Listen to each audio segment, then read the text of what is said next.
समोरच्याच्या बोलण्याचा सतत त्रास करून घेतोयस. त्याने काय सिद्ध होणार आहे? प्रश्न मिटेल का? नाही ना?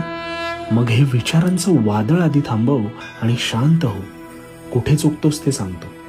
मुळात रस्त्यातून चालत असताना एखाद्याने दगड मारला आणि तो झेलायला गेलास तर काय होईल? दुसऱ्या बाजूने दुसरा दगड येऊन तुला आदळेलच ना.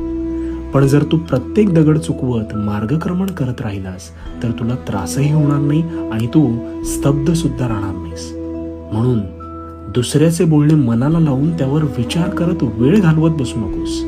त्याने तुझा वेळ सुद्धा खर्च होईल आणि साध्य मात्र काहीच होणार नाही.